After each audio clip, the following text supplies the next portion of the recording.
Daf Yomi, tractate Bava Batra, page 159. Top of the page with the word itmar.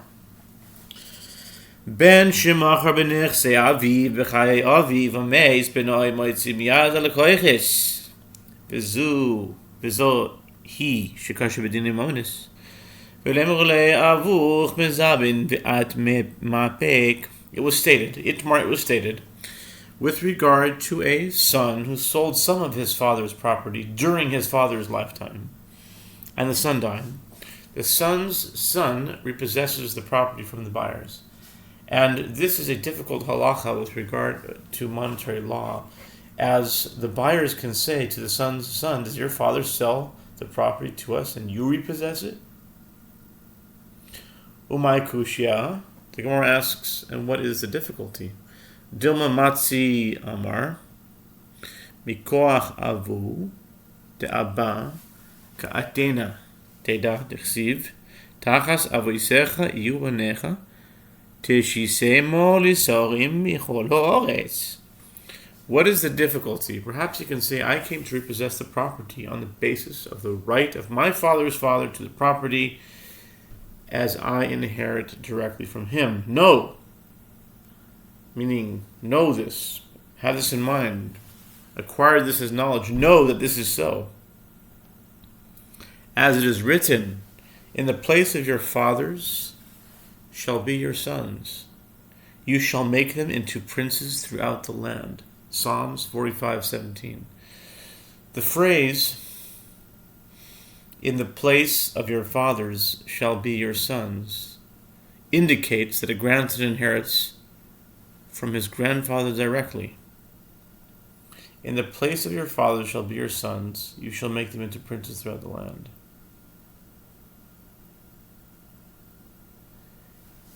So what the Talmud is saying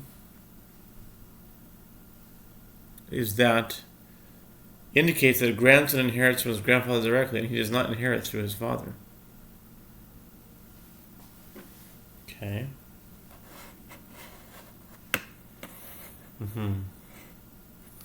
Ela I kashya ha kashya ben bechor shemachar chelik b'choyra b'chay aviv v'meis b'chay aviv benoi moitz b'yan l'koiches v'zu hi shekasha b'dinim omenes avu mezabin ihu meipek v'shi tema hachinam yamam l'koich avu de'avu ka'asena im l'koich avu de'avu ka'asyo b'chelik b'choyra ma'avidete. Rather, if it is a halacha with regard to monetary law that poses a difficulty, this is the difficult halacha with regard to a firstborn son who sold during his father's lifetime the portion of the firstborn that he was set to inherit, and he died in his father's lifetime. His son can repossess the portion of the firstborn from the buyers, and this is a difficult halacha with regard to monetary law, as his father sells the property and he repossesses it. And if you would say here too, he says, I came to repossess the property on the basis of the right of my father's father to the property, this is not a valid claim, as if he comes to repossess the property on the basis of the right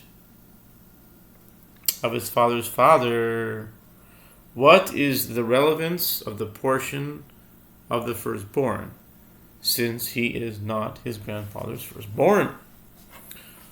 Umay kushya dilma matziam mekoyachavu de'avu kaseno umakamav ka'amino.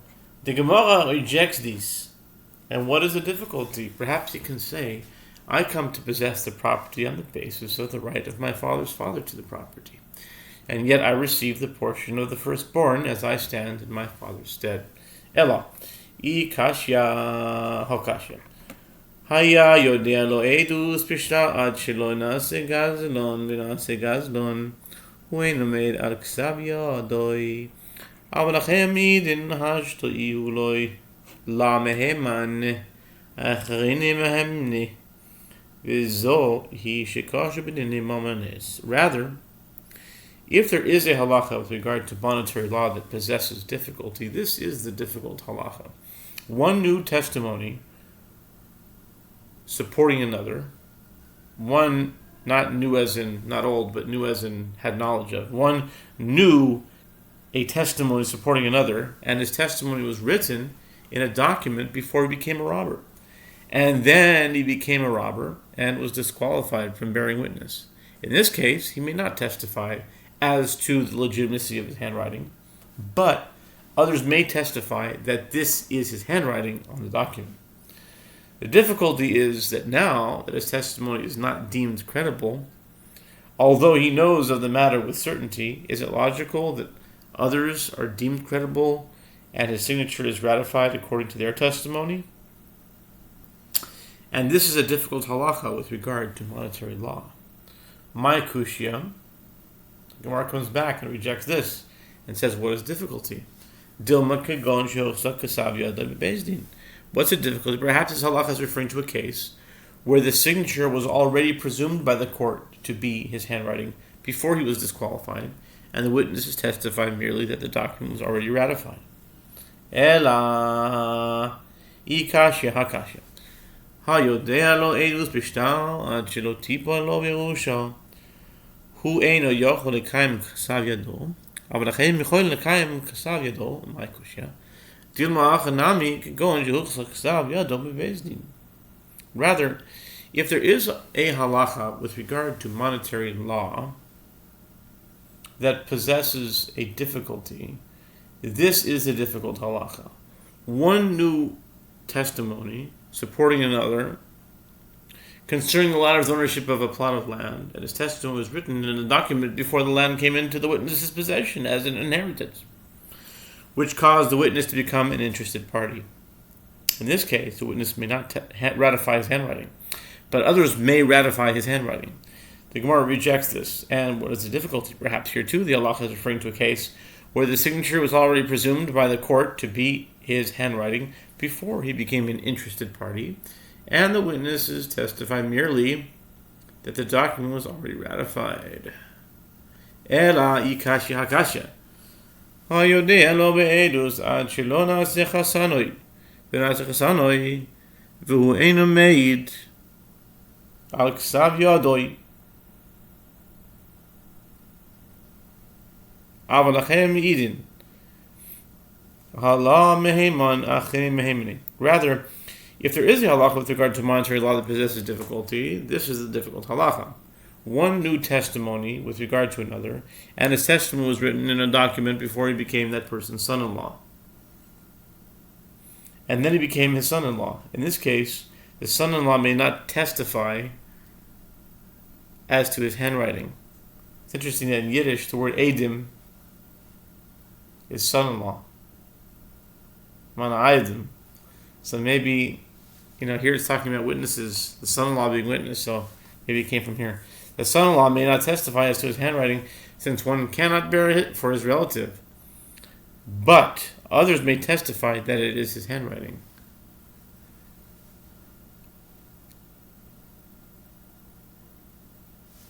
It is logical that his testimony is not deemed credible. Yet others are deemed credible and may ratify his signature.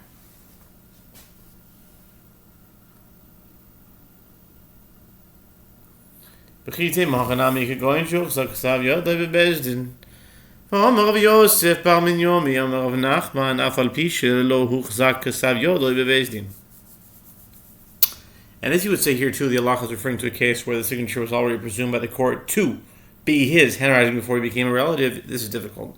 But doesn't Rav Yosef bar Minyomi say that Rav Nachman says others may testify as to the validity of his handwriting, even though the signature was not previously presumed by the court to be his handwriting? Well, my kushya, Gemara comes again and says, what is the difficulty? Perhaps it is the king Gedilma Gezeras Melechi. Di lo mehiman achine mehemni, velab mishum mishaker, di lo tema hachi, Moshe v'Aaron lachoisnam, mishum deloy temenu. Ela Gezeras Melechu, שלא יעידו להם החנמי, גזירס מלכו, שלא יועיד על כסב ידוי לכויסנוים. The Gemara rejects this and says, what is the difficulty? Perhaps it is the king's edict, meaning a divine decree, that the testimony of a son-in-law is not deemed credible. And yet the testimony of others is deemed credible, and the reason that he is disqualified is not that he is suspected to be lying. This must be so, as if you do not say so, why are Moses and Aaron disqualified from bearing witness for their father-in-law? Could this be because their testimony is not deemed credible? Rather, it is the king's edict that even Moses and Aaron shall not bear witness for their relatives. Here too is the king's edict that his son-in-law shall not testify as to the validity of his handwriting for his father-in-law.